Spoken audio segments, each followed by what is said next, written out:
सांब सदाशिव भगवान सोमनाथ महादेव एवं गिरजा गौरी के श्री चरणारविंद में एवं माँ लिम्बज माई के श्री चरणारविंद में प्रणाम करके आज अष्टम दिवसीय कथा में हम यात्रा करें। देवी पुराण की कथा 4 धाराओं में चल रही है। प्रथम धारा नैमिषारण्य में सुत पुराणी महाराज शौनकादिक ऋषियों को ये देवी चरित्र की कथा सुना। दूसरी धारा जो चल रही है वो धारा में व्यास भगवान अपने शिष्य जन्मे जय जी को देवी चरित्र की कथा सुना। तीसरी धारा जो चल रही है वो धारा में शंख चक्र गदा पद्मधारी भगवान श्री हरि अपने मुखारविंद से देवी चरित्र की कथा कह रही हैं और देव ऋषि नारद जी बड़े भाव के साथ कथा सुन रहे हैं। चौथी धारा जो चल रही है वो धारा में स्वयं माँ गिरजा गौरी हमजा देवी चरित्र की कथा कह रही हैं और नगाधिराज हिमालय नीचे बैठकर जगदम्बा के श्री चरणों में ये पवित्र ज्ञान की गंगोत्री सुन रही हैं। वैसी तरह 4 धारा में देवी पुराण की कथा चल रही है। जय हो जगदम्बा की। दुर्गा की कथा सुनाते हैं, पावन कथा सुनाते हैं। जग जननी कल्याणी की हम गाथा गाते हैं, हम कथा सुनाते हैं। तेरे हजारों नाम तू बिगड़ बनाएगा, तेरे हजारों नाम तू बिगड़ बनाएगा। जय हो हे जगदम्बा। तेरा कोई 1000 नाम जपे, करोड़ नाम जपे, लेकिन करोड़ों नाम में से एक नाम का आश्रय कर लेवे उसका बेड़ा पार लगा देने वाली है जोता वाली माँ आपकी जय हो। जय हो। हम शक्ति स्वरूपा माँ दुर्गा की कथा सुनाते हैं, पावन कथा सुनाते हैं। जग जननी कल्याणी की हम गाथा गाते हैं, हम कथा सुनाते हैं। तेरे हजारों नाम तू बिगड़ बनाएगा, तेरे हजारों नाम तू बिगड़ बनाएगा, तेरे हजारों नाम तू बिगड़ बनाएगा। तो बार बार लिंबज माता ना श्री चरणारविंद में प्रणाम करिए અને સાથોસાથ अष्टम दिवसीय कथा में अपनी यात्रा करिए।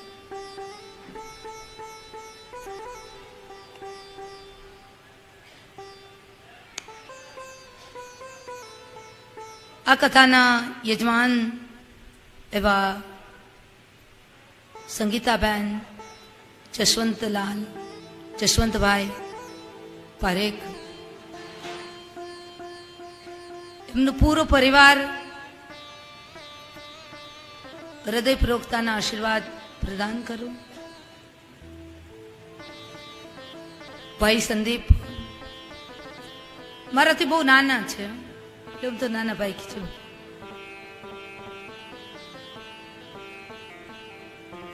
નીરોભાઈ સંગીતાબહેનની બંને પુત્રવધુ પૂજાબહેન सोनू बहन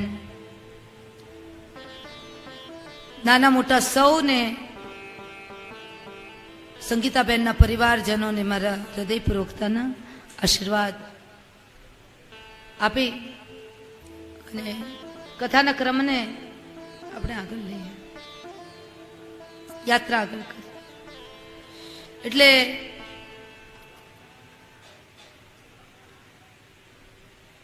ગુજરાતીમાં કથા કરવાની જે મજા આવે એવી કોઈ લેંગ્વેજમાં કથા કરવાની મજા ના આવે। હિન્દીમાં આવે જ, એવું નથી, આપણી ભાષા છે। પણ શરૂઆત હિન્દીમાં કરીએ પણ પછી આંખ ખુલે ને ત્યારે જોઈએ ત્યારે ખબર પડે કે સામે ગુજરાતી બેઠા, ગુજરાતીમાં કરવાની જ કથા। ક્યારેક ભૂલાઈ જવાય। અને હવે તો સીધો લગાતાર 3 મહિના સુધી હિન્દીમાં જ કથાઓ કરવાની છે.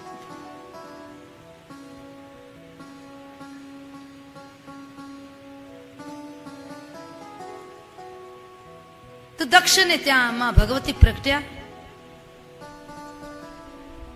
માનું નામ દાક્ષાયણી દેવી પડ્યું. બિલ્વ વૃક્ષ છે ને, બિલ્વ વૃક્ષના થડમાં દાક્ષાયણી માતાનો નિવાસ છે. એટલે બિલ્વના વૃક્ષને જ્યારે બિલ્વપાન તમે લેવા માટે જાઓ ત્યારે બિલ્વ વૃક્ષના થડને આલિંગન કરી અને માં દાક્ષાયણીનું નામ લેવું. કોઈ દેખતું ન હોય ત્યારે. અને દેખે તો કોઈ એમ બીજું તો શું કે, પણ એમ કે આ પાગલ થઈ ગઈ છે.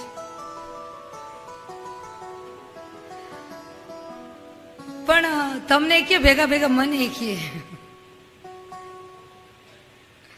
આવું કયું કોણે?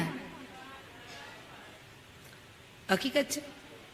તો દાક્ષાયણી માતાનું ધ્યાન ધરવાથી બિલ્વના વૃક્ષની નીચે માં દાક્ષાયણી માતાની કૃપા આપણા ઉપર ઉતરે છે, એવું દેવી પુરાણની અંદર બતાવ્યું છે. હવે ધીરે ધીરે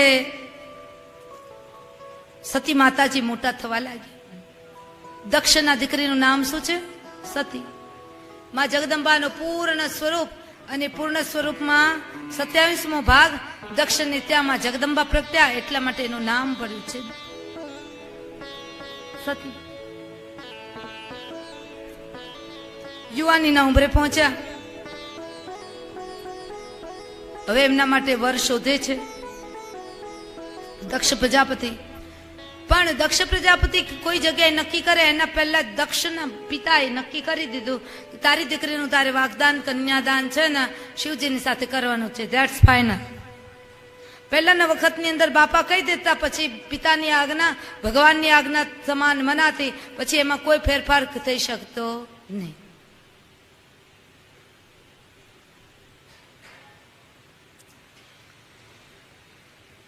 દક્ષ પ્રજાપતિને અંદરથી શિવજી જરાય ગમતા નથી. પણ હવે પિતાજીએ કહ્યું એટલે માટે પોતાની દીકરીનું નક્કી કર્યું છે લગ્ન શિવજીની સાથે. શિવજી પધાર્યા લગ્નના માયરે. દક્ષ પ્રજાપતિએ કન્યાદાન કર્યું, દીકરીનું દાન આપ્યું. પણ જે દીકરીને મેળવવા માટે દક્ષ પ્રજાપતિએ હજારો વર્ષ સુધી તપશ્ચર્યા કરી હતી, એ દીકરીને દુઃખી હૃદયે વિદાય કર્યા માતાજીને. પણ જમાઈ સાથે જરાય મનમેલ નથી.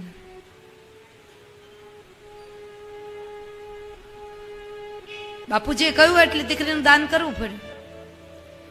સતી ને મહાદેવ આનંદથી કૈલાસ ગિરી શિખર ઉપર પોતાનું સુગંધિત દાંપત્ય જીવન વ્યતીત કરી રહ્યા છે. એક વખત દક્ષ પ્રજાપતિએ દરબાર ભર્યો છે, અને દરબારની અંદર બધા જ દેવોનું આગમન છે. બ્રહ્મા વિષ્ણુ મહેશ પણ પધાર્યા છે. અને જેવા એ સભાની મધ્યમાં દક્ષ પ્રજાપતિનો પ્રવેશ થયો ને, પ્રવેશ થતાની સાથે જ એમને સન્માનિત કરવા માટે બધા જ ઉભા થયા. પણ એક શિવજી મહારાજ, બ્રહ્મા અને વિષ્ણુ ત્રણે ત્રણ, કારણ કે વિષ્ણુ ભગવાન ઉભા ન થાય એ એના ઇષ્ટ છે. બ્રહ્માજી બાપ છે, દીકરાનું માન આપવા માટે બાપ થોડા ઉભા થાય. પણ જમાઈ ઉપર ધ્યાન ગયું કે મારો જ જમાઈ થઈ મને ઇજ્જત આપવા માટે, માન સન્માનિત કરવા માટે ઉભા ન થયા. અને મનની અંદર પકડ બંધાઈ કે ઘણા ઘણા લોકો, કેટલા લોકો માન આપે છે એમાં જીવ ન હોય, કેટલા નથી આપતા એમાં જીવ હોય. કેટલું સુખ પ્રભુએ આપ્યું છે ને એમાં ઘણાને સંતોષ ન હોય, પણ શું નથી આપ્યું એના તરફ દ્રષ્ટિ જાય. તો જે નથી મળ્યું એ મેળવવા માટે તમે તમારા વિચારોના ઘોડા દોડાવશો તો જે મળ્યું હશે એનો આનંદ પ્રાપ્ત નહીં કરી શકો. ભલામણા જ્યાં સુધી તમે કોઈ બીજાની સાડી ઉછીની લઈ આવ્યા હોય અને જ્યાં સુધી પહેરી હોય ત્યાં સુધી લાર કરો ને, પછી જેવી દેવી પડે ત્યાં દેવી પડે. જો કે કોઈને પહેરાય જ નહીં. કોઈના પહેરેલા કપડાં કદી પહેરાય નહીં. શાસ્ત્ર મનાઈ કરે છે, કારણ કે કોકની અંદર રજોગુણ હોય એ ગુણ આપણી અંદર ચોંટી જાય. એટલે કોઈના વસ્ત્રો, કોઈના ચપ્પલ, કોઈનો રૂમાલ, કોઈની પેન ક્યારે કોઈ દિવસ ઉપયોગ જ ના કરે. આગ્રહ રાખવાનો આપણે આપણી વસ્તુ આપણે હાથ. રૂમાલ ખોવાઈ ગયો હોય અને કોઈનો ખોવાઈ ગયેલો રૂમાલ આપણને મળ્યો હોય ને કચરા પેટીમાં ફેંકી દેવાનો. પણ ઘણા તો એવા કરકસર વાળા ને કે બર્થડેના દિવસે હોટેલની અંદર જાય તો 15,000નું બિલ કરી આવે, પણ આવો કોઈનો ગંધાતો રૂમાલ મળી જાય, ધોઈ એને સાફ કરી અને વ્યવસ્થિત કરીને કબાટની અંદર રાખી દે, કામ લાગે. કારણ કે સંગ્રહ તો સરપ પણ કામનો, કરકસર તો કે મોટો ભાઈ કહેવાય નહીં, એમ કરીને રૂમાલ રાખી દે.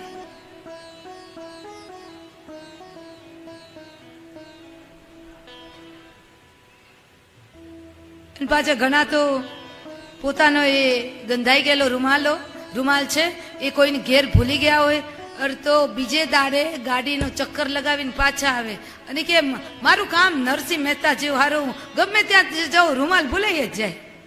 તો ભૂલાઈ ગયો તો નરસિંહ મહેતાના કામ 52 પ્રભુએ પૂરા કર્યા હતા ઠાકોરજીએ. અને એ જુનાગઢની અંદર જઈ જ્યારે જ્યારે કેદાર ગવાતો ત્યારે ત્યારે પ્રભુ વાણોતર બની અને આવતા બધા કામ પૂરા કર્યા ને તારો એકી બાકી છોકરો નથી પરણ્યો. વિચાર તો કર.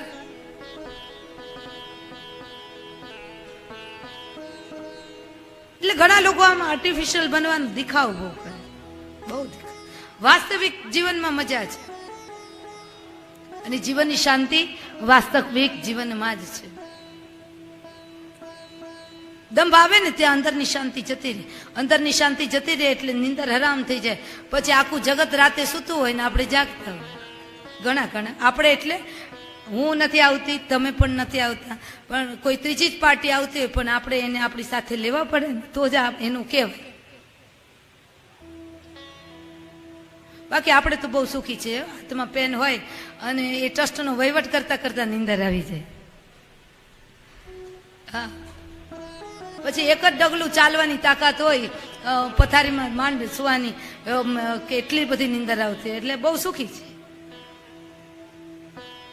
અને જેને નીંદર ના આવડતી હોય તો બીજા ત્રીજા ટેબ્લેટો ગોળીઓ ખાવાનું બંધ કરજો અને માં જગદંબાના આશ્રય જજો, એમની શરણાગતિ લેજો.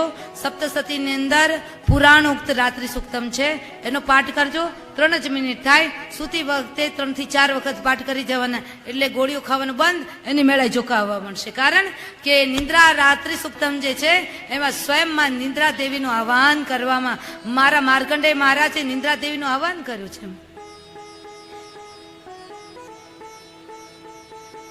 અને અમેરિકામાં રહેતા અમારે એક દક્ષાબેન પ્રજાપતિ એ કાયમ નીંદરની ગોળી ખાતા.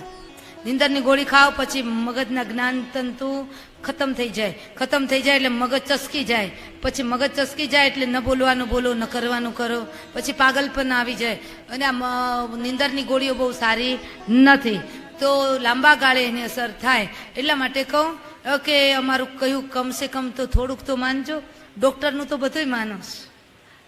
વલ્લભાચાર્ય મહારાજે કહ્યું ને, આગળ મેં દ્રષ્ટાંત આપેલું, ખબર છે કે ગધેડાનું કહ્યું માને પણ આપણું કહ્યું થોડું માને. કારણ કે આ બધું તો નિઃશુલ્ક હોય એટલા માટે. અને ત્યાં ફી આપીને આવે તો કે બહુ બધા મોટા ડોક્ટર છે, અરે અમારી તો 2500 ફી લીધી. ફી જાજી લે એટલે ડોક્ટર મોટા, દક્ષિણા જાજી લે એટલે એ વક્તા મોટા. ઘણા કે અમે તો આટલા લાખ દક્ષિણા આપી અને મોટા વક્તાને બોલાવ્યા, મોટા વક્તાને બોલાવી મોટી કથા કરાવડાવી. કથા જ હોય છે. યા દેવી સર્વભૂતેષુ નિદ્રા રૂપેણ સંસ્થિતા. આ જગત, અરે કથા રૂપેણ સંસ્થિતા. આ જગતની અંદર કથા છે ને એ કથા જ હોય છે. આયોજન નાના કે મોટા હોઈ શકે, બાકી કથા નાની મોટી નથી હોઈ શકતી. કથા તો આજ પણ વૈકુંઠ લોકમાં મારો શામળો કથા કરે અને દેવ ઋષિ નારદજી રોજ કથા શ્રવણ કરે છે, પણ એ કથા જ છે. એ આયોજનમાં નાના મોટાનો ભેદ હોઈ શકે, કથા જ. કથા ક્યારે નાની કે મોટી ન હોય છે. બોલવામાં બહુ ધ્યાન રાખ. પૈસા જાચા લે એટલે મોટા વક્તા, મોટું સમિયાનું નાખ્યું એટલે મોટી કથા.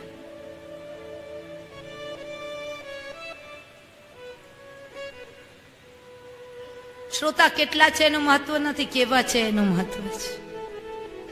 શ્રોતા શ્રોતા જેવા હોવા જોઈએ. શ્રોતા જો છોતા જેવા હોય અને કથાના રસને એક બાજુ મૂકી અને શરીર અહીંયા બેઠું હોય, ચિત્ત ક્યાંય બીજે ફરતું હોય, ઘૂમતું હોય, તો એ શ્રોતા છોતા જેવા છે.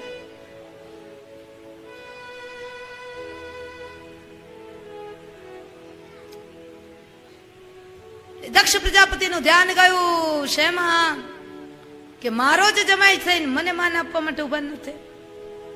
હવે તો જાહેરમાં ઉભા થઈ ભગવાન મહાદેવને ગાલી ગલોચ કરવા લાગ્યા. બહુ ગંદી ગાળો, અપમાન કર્યું છે. જે શબ્દ દક્ષ પ્રજાપતિ બોલ્યા એ આપણાથી ન બોલાય. ને હું તો ક્યારેય કદી બોલું જ નહીં. મારો મહાદેવ એ મારો બાપ છે, જગદંબા ગૌરી એ મારી માં છે. આ શરીરને જન્મ આપનારા મા બાપ છે બરાબર, પણ આપણા અસલી મા બાપ તો મારો મહાદેવ. સારા જગતના સનાતનીઓ માટે માં કોણ? તો આદ્ય શક્તિ માં કુળદેવી. અને બાપ કોણ? તો કે આપણો મહાદેવ. કુળદેવી કેટલા ભોળા છે. કોઈ પણ દશેથી તમે યાદ કરીને તલના તેલનો આડી વાટનો દીવો કરો એટલે જગદંબા હાજર હાજર થાય. તમે બેઠા હોય અમેરિકામાં પણ તમારા કુળદેવીનું સ્થાન અહીંયા હોય. અમેરિકામાં બેઠા બેઠા તલના તેલનો દીવો કરીને ત્યાં માતાજીને યાદ કરો અને બે હાથ જોડીને પ્રણામ કરો અને માનતા રાખો એટલે તમારું કામ થઈ જાય.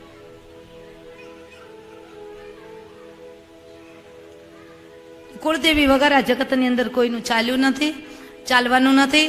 એ ભગવાન કૃષ્ણ હોય તોય ભલે, ભગવાન રાઘવેન્દ્ર સરકાર હોય તોય ભલે, અને દશાનંદ રાવણ હોય તોય પણ ભલે, કુળદેવી વગર કોઈનું ચાલ્યું નથી, ચાલવાનું નથી.